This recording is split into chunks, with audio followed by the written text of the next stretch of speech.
Hi, Timmy. You having a nice laugh, are you? I mean, it's Christmas. It's Christmas morning.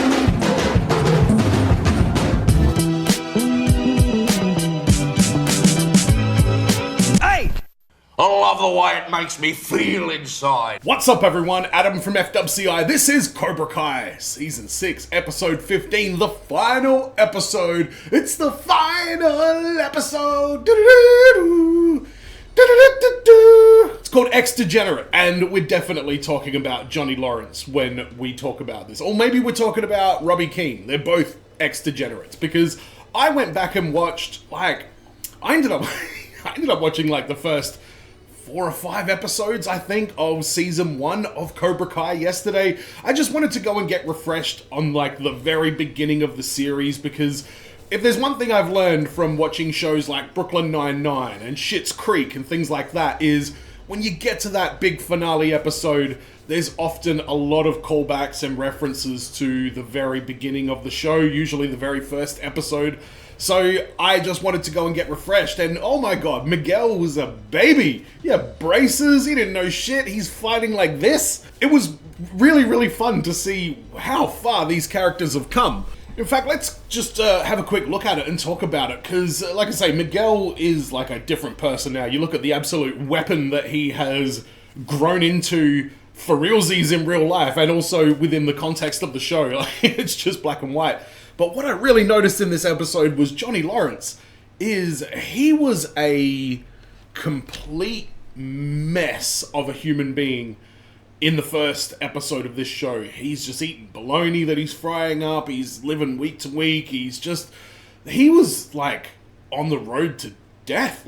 And I don't know who made this originally, or how, if this was their first attempt at doing anything, but subtlety has never really been this show's strong point. And Johnny Lawrence in the very start of this, like I say, just an absolute train wreck of a human being. And now you look at where he is. So I'm very prepared for a big heartwarming Johnny Lawrence evolving through the years montage. And the first season was very much just a retelling of the Karate Kid story, but from the opposite way. There was a little bit more going on than just that, but it was very much about Miguel being the new kid in the block of flats, and he meets the disgruntled old man who teaches him karate. It followed that same sort of pattern. And the way they introduced LaRusso at the very beginning of the series as well, I'm a huge fan of. I like that they made him not likable, because let's face it, most people are middle class or middle lower class or lower class. We all have had moments where we felt like Johnny Lawrence, where there's nothing in the cupboard, you don't know where you're going to pay your next bill, it's just going to be life is a daily struggle. And then somebody with the earned success, in his own right, but somebody with that success who doesn't have those problems, it's very, very easy to make them an unlikable character. And they did a good job redeeming LaRusso. It didn't take him long. I think he was kind of a good guy basically by the end of the first series. Going back to what happened in the episode before last, the Skeletons episode, there was obviously a lot of issues that stemmed from Johnny and Kreese in the parking lot after the events of the first movie. And that was that was the first thing that we saw in this series, was Johnny lose the fight and then Kreese just belittling him, in the parking lot. So I respect the fact that they really established right off the bat that this is why Johnny is the way that he is. And it's easy to forget that as the chaos of this show goes on. But I think that's why that scene hit so hard in the Skeletons episode, because everybody felt it. Everybody felt that underneath the surface. And yeah, Johnny's never been good at expressing his feelings through words. And it was heartbreaking. It was absolutely heartbreaking. William Zabka did an incredible job with that entire scene. And it's acting, obviously, but it didn't feel like acting.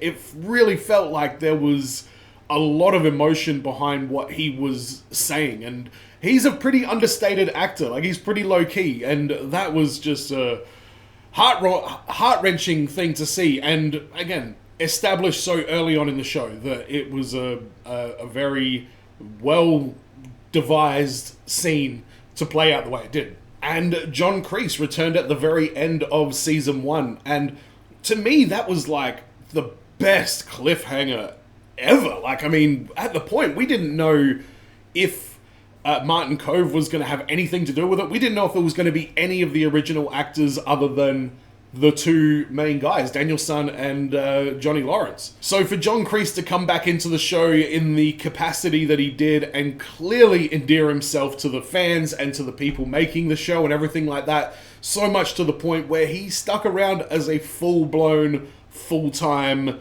character of this show. For the most part, he did a couple of days in prison here and there. And you can say the exact same about the actor that plays Terry Silver. Can't remember his name off the top of my head, but I've loved his work throughout this whole season. He's been amazing. Every time he comes into it, he just escalates things to an absurd level, and the actor still has every single gear that he needs to play that role perfectly. So he was, again, that's one of the things that made this show have the longevity that it did, was bringing back these actors, giving them these meaningful roles, giving them great dialogue, giving them the whole nostalgia treatment and everything like that. It just kept the show so interesting, so unpredictable, so I loved every step of this journey. I cannot rave more about the show Cobra Kai. Speaking about John Kreese, him and Terry Silver, they got exploded at the end of the last episode, which was, I've got mixed feelings about it. Overall, I'm happy with it because it's a big, dramatic 80s explosion ending. The boat explodes, it's a very much a on-brand kind of demise for both of these characters and the world that we're in. I don't know if we needed to kill off both of them, but I like the fact that they did like a bit of a split of the roads for those two characters in terms of they both clearly knew that something was going to happen. By the way, so did Chosen's date, who did his tarot cards. She said maybe multiple people that you know are going to die. And that's exactly what happened. They sensed that the end was coming, and they took very different paths. Silver took the stubborn path where he was still trying to, establish his legacy and something to him to be positively looked on after he's gone.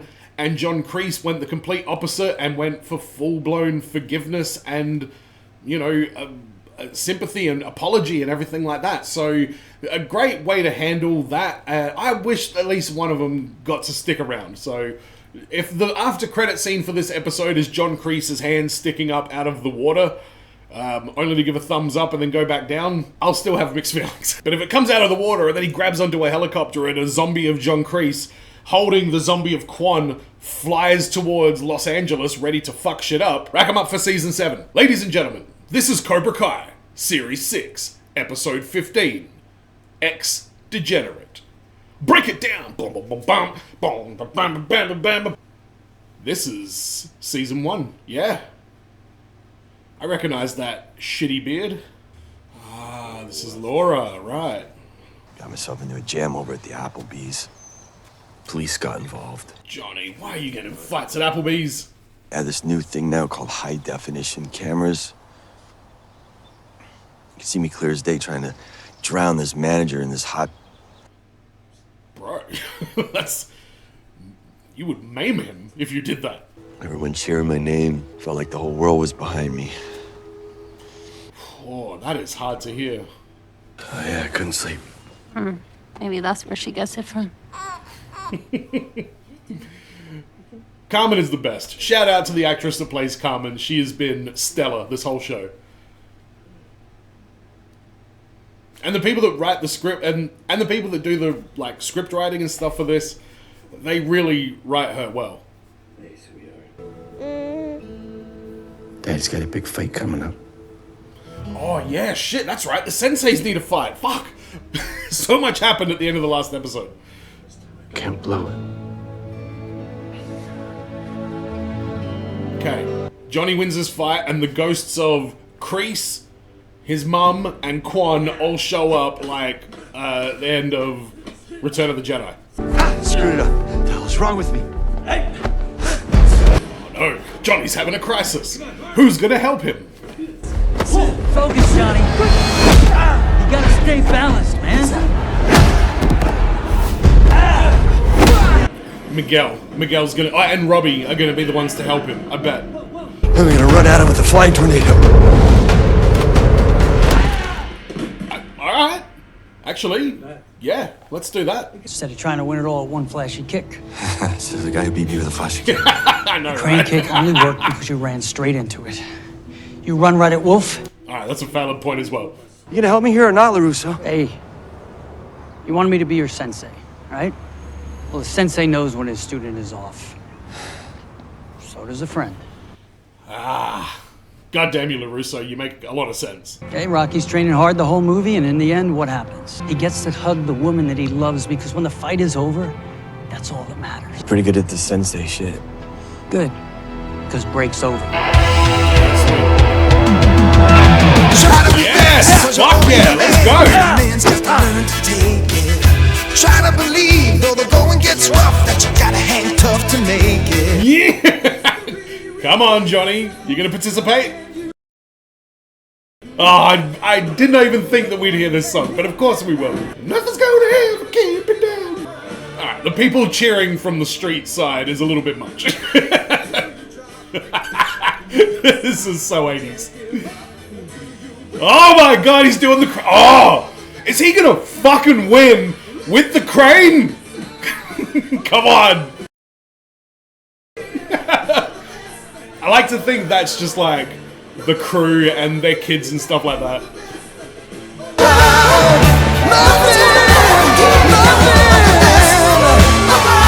Alright, your cheesy 80s group running thing is getting me a bit.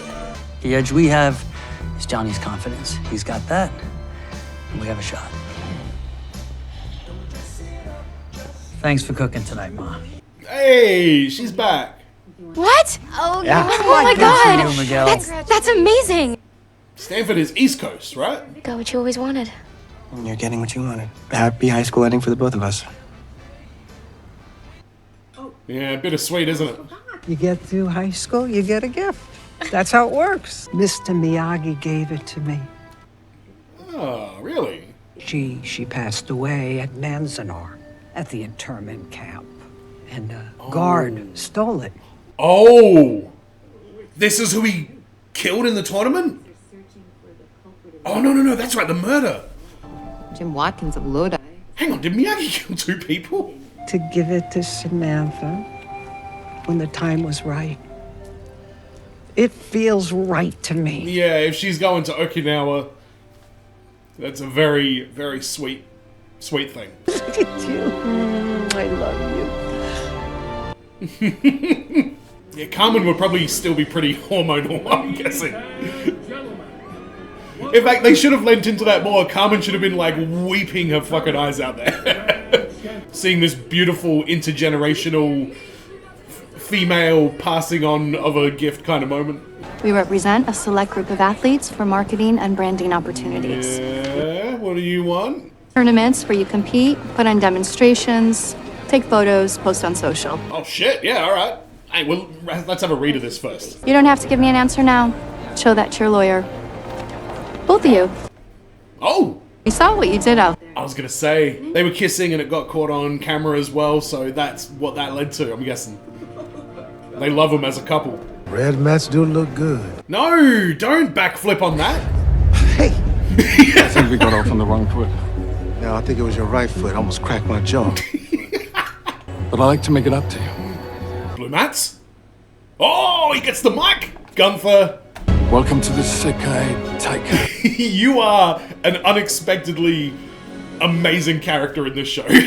Gunther has no business having any significant scenes. Whoa. But I love him. He has been great in every single one of them. But I've been there, so I get it. Oh, that's right. She did have a little bit of a moment, didn't she? On your time. I miss you. I miss you too. Dimitri, you do not deserve this. Go make some inexplicable robots. Ladies and gentlemen, please take your seats. Dimitri, your sensei is about to fight. You asshole. I have my family, I have my friends, and I have my students. I'm already a winner, man. Johnny, good work. After this fight, your family will be there for you to console you. to tell you everything's gonna be alright. Alright, did you teach trash talking to Kwon? What is this? You are carried out of here on a stretcher. Well, they'll never forget. Even your little one. Oh my god, Wolf! You are brutal. To school will call her loser. Alright, Kendrick. Just like easy, your father. easy there. Easy! I could break you right now. I think you did. We need to do it. We need to do this one. I kind of love the character of Wolf. As a brutal bastard villain. Oh, sorry. Shh, shh, shh. It's karate time. Yeah! Oh, I'm so happy for him. The match should be blue though. Old actors from the original movies, I'm guessing. The youngest fighter to ever win the Sakai Taikai. He's undefeated in 7 karate circuits. Oh, Jesus! Feng Zhao was his name? Sensei! And the Iron Dragon! I love the pizzazz there, Daryl. Throw him to the wolf, you sickos. Silver. Oh, he's dead, man. It's Cobra Kai! Well, you heard it. Cobra Kai!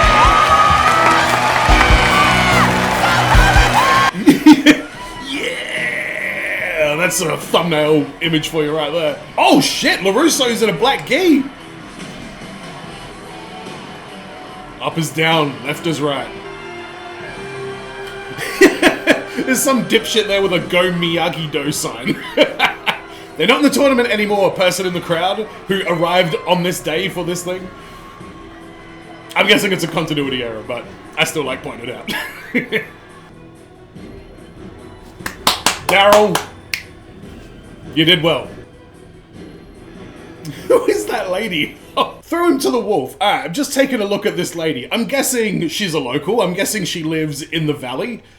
She doesn't appear to be with anybody who looks like her family, so I'm guessing she's there with this other old lady who is sitting there next to her. But at some point, she chucked on the Sakai Taikai, watched it. She probably saw Sensei woof and was like, oh yeah, I like him. Maybe she's got a crush on the wolf. That's what this is. She doesn't like Johnny Lawrence's pretty boy blonde locks. I'm just trying to get in the fucking mind of this person. Alright, so it's first to 3 points. Karate Kid 1 styles. Face each other. Bow. That's smarmy bow. Point, whoa!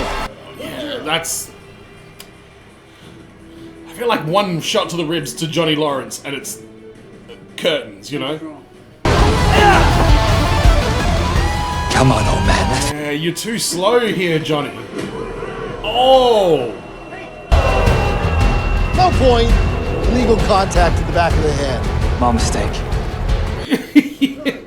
Can you imagine if he got to Sensei Kwon? Jesus Christ, we would all be dead. Direct elbow to the mouth. Alright, well, if we're doing this, how's Johnny gonna do the crane kick? Next time, it's gonna be a 1-point deduction. Well, I'll be more careful next time then. No, the fuck you won't. You're gonna do it on purpose so you lose a point, and then you can keep doing it. Let go of the pressure. I told you, it doesn't matter if you win. You just do your best. Yeah. I don't know how this is gonna go.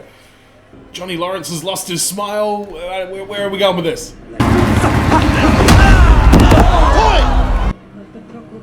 How's that a point? Kicked him in the head. I don't think the All Valley karate people know the difference between a head and anything other part of the body. I'm not sure Miyagi-Do is gonna help. Then try something else. Cobra Kai! Strike first! Hit hard! Fighters, take your line. Sweep the leg!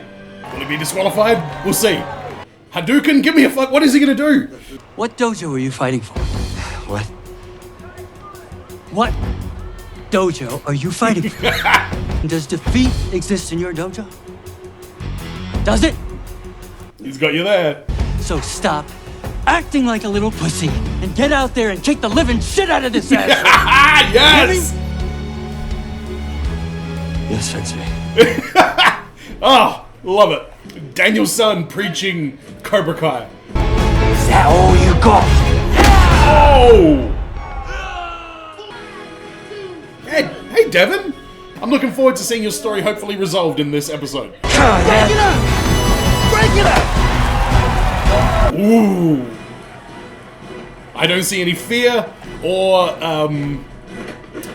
whatever it is. You good, Johnny? No point! Neither the side! The fuck are these rules? It's a bit fucked up that you can just bludgeon your opponent with illegal strikes. Oh! Hey! Whoever gets the next point will be our winner! Tell him, Daryl, let's go. Trust me, you have to have balance. Be careful, this guy is pissed. So am I. Alright, let's go, Johnny. I'm really holding out for the crane kick. Uh-oh. Uh-oh. Strike first, Johnny.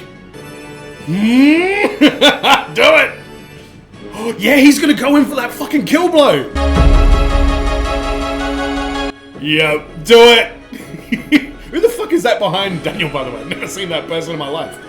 Sweep the leg, Johnny! Did you get him? Oh, fuck.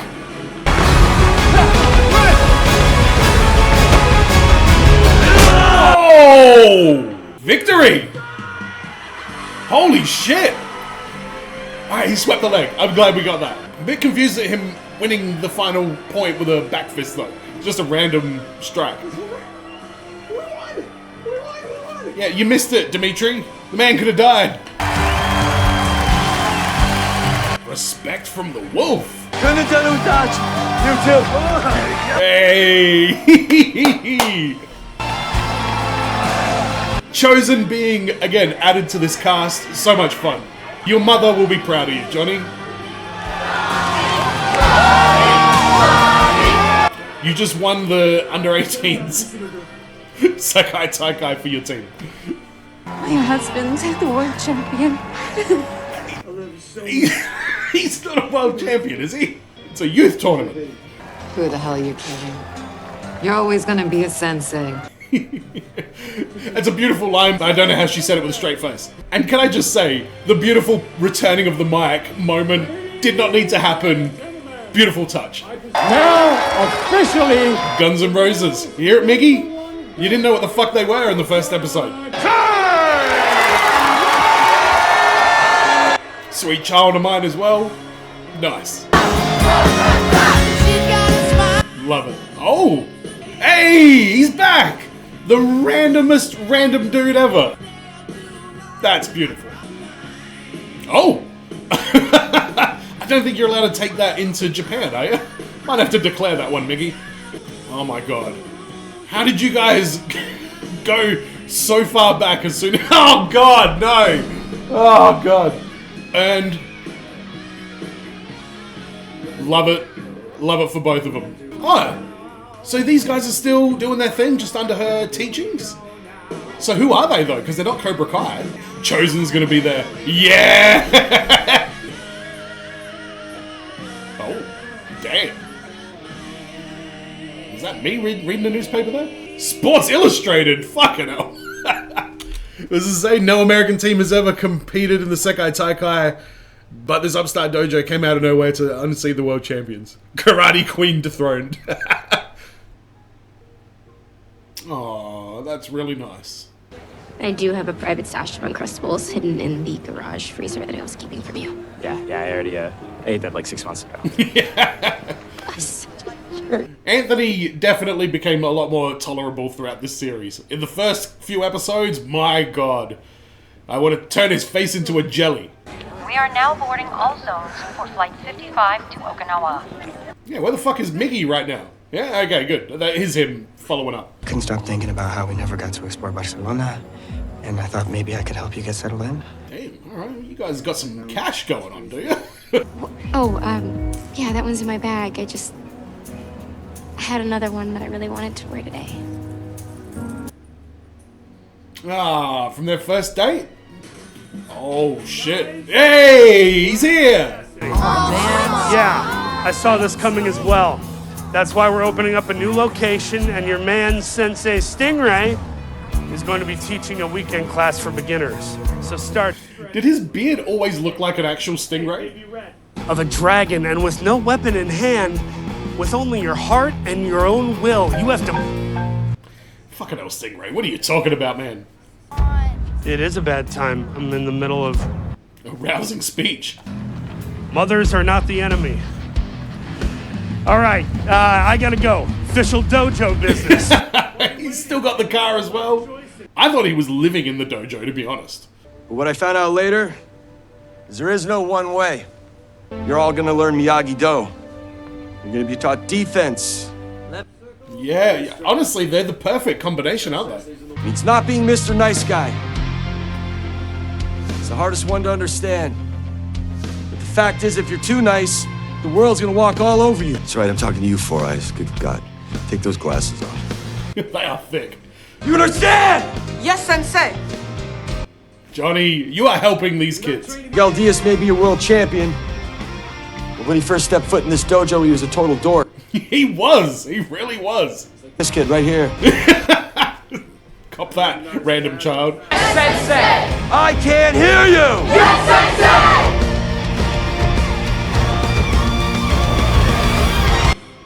Sensei! Very, very nice. I want a follow-up for Kenny and Devin and shit. Alright, what the fuck is going on here? Is this the... alternate 1985... Oh my god. Is this going to be like the writers coming up with the Karate Kid movies, like with the roles reversed back to what the original were because this is a movie that will exist in the Cobra Kai universe? What the hell's going on here? Wilson, Thompson, and Zane. I don't recognize any of those names.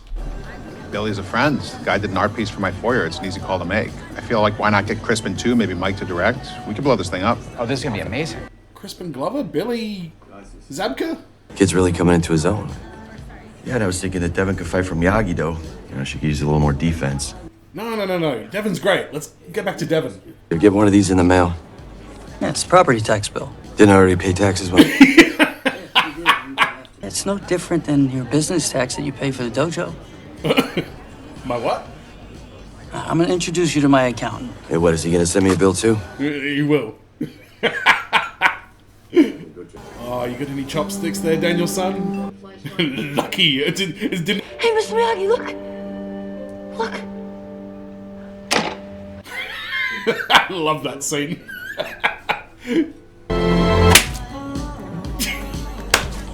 Well done, Got him. Johnny. No mercy. That was very, very sweet. But what in the fuck was that last little conversation about between those two dudes at the bar? What was that? Who are those names? I'm gonna find this out. Wilson, Thompson, and Zane. Oh, so is that like Billy Zane? Oh, okay, it says Billy. Were these the original guys that was supposed to be in the Karate Kid movie? Luke Wilson, Tom Thompson? Who the fuck's Thompson?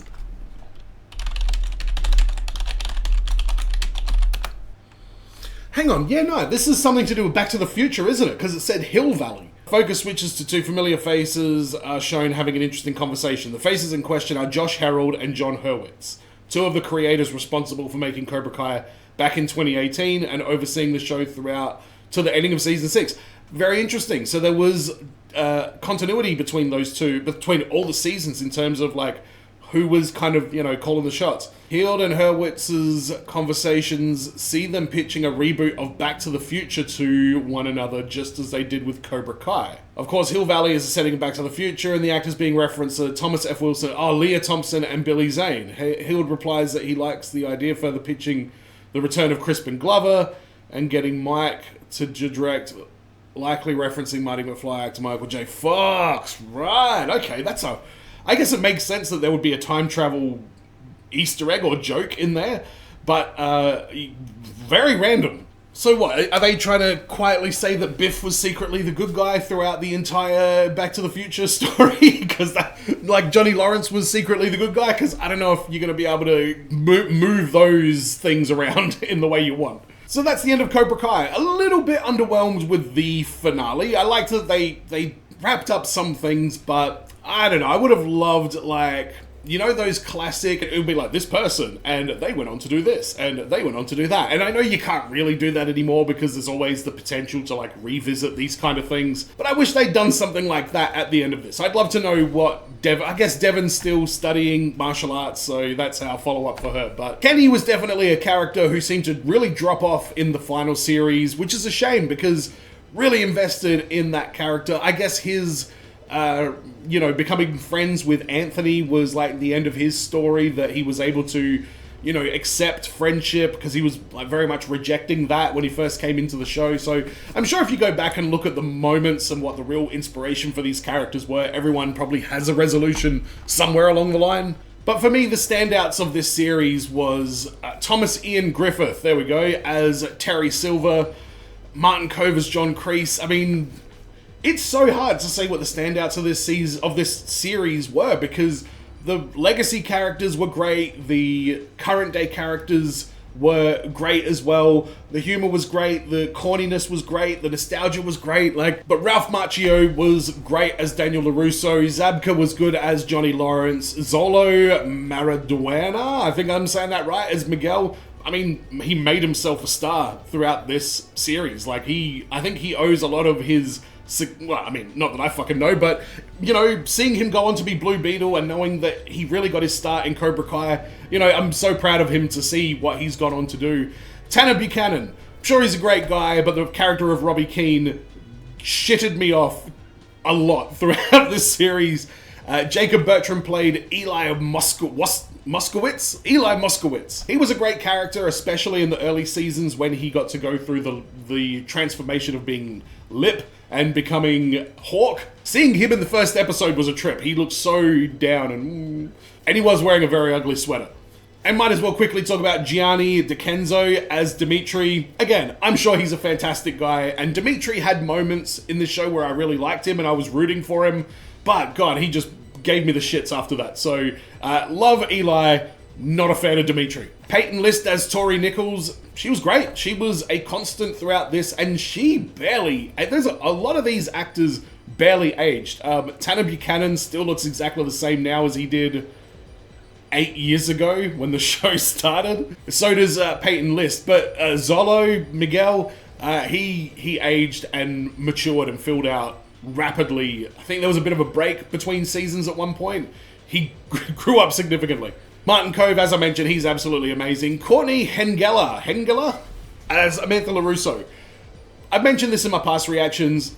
I don't think any character had the success rate of hilarious punchline delivery and dialogue in this show quite like she did. And it just made me love that character even more because she's the only one there that thinks karate wars are ridiculous, and as the audience, we watch this through her eyes, so the fact she was such a good voice for the audience really made her character add something every single time she was involved in a scene, so shout out to her. Griffin Santopietro as Anthony LaRusso. It grew into a great character, started off as just the most unlikable little shit I've ever seen. He's up there with the little brother from Freaky Friday, we'll just say that.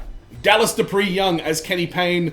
It was sad to see him not get more love at the end of the series, if I'm being honest, and I don't know what the reasoning for that was, but he was another journey. It was weird, Johnny was like the degenerate, and then he has a son who's a degenerate, and then his degenerate son is helping this degenerate. It's like generations of degeneracy throughout the Johnny, Robbie, Kenny relationship. But overall, he was a great actor, and I would love to see him show up in the MCU as Miles Morales. Vanessa Rubio played Carmen, and similar to Amanda LaRusso, Carmen was just a great character every time. They used her sparingly, but every time she was involved in a scene, she added something to it in a big way. Not just with her acting, but her character's presence and the dialogue and everything. The characters of Carmen and Amanda really, really fucking well written for the the environment that this show takes place in, they just absolutely killed it. And we get into some of the characters that aren't really that big a deal. Yasmin, Kyler. Remember Kyler? He was, where the hell, was he even in the end of it? Aisha, oh my god. Nicole Brown as Aisha, she has lost a ton of weight based on this photo here, because I just went back and watched episode 1. But she kind of disappeared. Chosen Taguchi, what an amazing addition to the cast and to the show. Such a strong character, not just physically, but, in terms of the storytelling and everything from the movie, from Karate Kid 2, and just brought an absolute delightful energy to this as well. I think Yuji Okumoto is the actor's name. I think he brought a lot of energy to this show, and maybe one of the most underrated characters from this, because he did become a bit of a background comedy sort of character. But he was just amazing throughout this entire thing. Paul Walter Hauser as Stingray. He was great. I never got sick of Stingray. But every time he popped up, it was always entertaining just to see this guy. And he had a very heartfelt storyline where he got put in a coma by Terry Silver. Alicia Hannah Kim played Kim Da-yun. I could not remember her name throughout the entire thing for the life of me. But she was great in this role. Does she have martial arts training and stuff like that? Because she seemed very at home with the whole vibe of this show. And again, I guess you can't just have everybody in the final episode. And we did get a follow-up with her. But yeah, she kind of disappeared. I'd love to know the name of her new dojo as well. Raina Valadingham as Zara Malik, the Karate Queen. Great villain. Very unlikable, incredibly beautiful, seemed to be highly athletic as well. Just a very solid quality addition to the show and the cast. Anush and Louis were fine. Again, just everybody played their part so well in this. There was no characters that seemed to outstay their welcome or, not give us enough in a bad way. Axel Kovacevic. Again, I would like to have seen a follow-up with him. I would like to have seen him talking to, just a 2-second shot of him having a conversation with Daniel LaRusso, or him showing up in America on the plane having let go. Like, what happened to the Iron Dragon and Sensei Wolf and over there? Is Wolf beating the shit out of Axel as we speak? Are we about to be attacked as a community by Axel Kovacevic? What is going on? Mike Barnes was a great addition. I would have loved to see him show up in the finale as well. He was such a unexpected addition to the show when he came in, and again, they just played his character great. Not every ghost from the past needs to be a villain, but I like that they always acknowledge the kind of tension from the movies. It worked every single time, and Sean Kanan as Mike Barnes was great. Brandon H. Lee as Kwon Jae-sung. Great actor, great dialogue, great character, great story. I mean, I wish he didn't die. I mean, let's be honest, but I was here for every single minute of Kwon's story. I may even go back and watch the portion of this series where Kwon comes into it, because I don't know what it was about that performance, character, actor. I don't know if it was the story being told or if I was just drawn in by the performance, but I was all in on Kwon. Louis Tan as Feng Zhao, or Sensei Wolf. Again, very much, I can't separate him and Kwon in terms of just the vibe and the intensity and the cool factor and the swagger that they brought to every single scene. And Louis Tan, I'm guessing his strength is martial arts more so than acting, but they hid the negatives and they accentuated the positives for his character, and he ended up being an incredibly engaging, entertaining character. It's hard to make people really vibe with a villain who's being villainous, but how could you not be drawn to that character and the story behind it and the stuff? I thought he was going to explode Johnny Lawrence's heart. And of course, Keith Arthur Bolden as Daryl, the Blue Mats guy, knocked it out of the park every single scene. I was very invested in the Blue Mats, and I was already emotionally overwhelmed by this show in general, but I wasn't going to let that slide. I love the Blue Mats storyline. I don't know what else I can say about this show at this point. I could really continue to go on about it, but I'm going to end the discussion there, because if you want to know more about what I thought about, Eye Patch Guy from Series 4, let's not forget about him, he was great. But if you want to watch my reactions to Series 4, 5, and 6, they are all up on YouTube. The views for these never did that great, and it was always a gigantic pain in the ass when they would drop, because they would always drop either an entire season or 5 episodes or something at the same time, which as a reactor is never convenient. It always is a bit of a pain. But I stuck with this show because I love it so much and I had faith that they would do it justice. I'm very happy with how the finale ended, even though I would have liked a little bit more speculation or confirmation of what happens to certain characters after the story. But let me know in the comments what your thoughts are on this one. Don't forget to subscribe here if you haven't already, because I'm watching Severance. I'm watching What We Do in the Shadows. I just finished watching Ghosts. I just started watching Dairy Girls. I watched Taskmaster. I've got Indiana Jones coming up. I got Bridget Jones coming up. I got Freaky Friday coming up. I got The Parent Trap coming up. I'm going to be getting into more UK stuff. Just so much happening on the channel. Go have a look at the playlists and see what catches your fancy. And as always, everyone, be well, stay safe, look after your friends. Won't stop, Kwon don't get you, Kwon don't give a fuck. Kwon wings, I bet you, never mind the sweep, you better duck. Cobra Kai won't stop, Cobra Kai won't stop. Cobra Kai will punch you in the eye until your heart goes pop.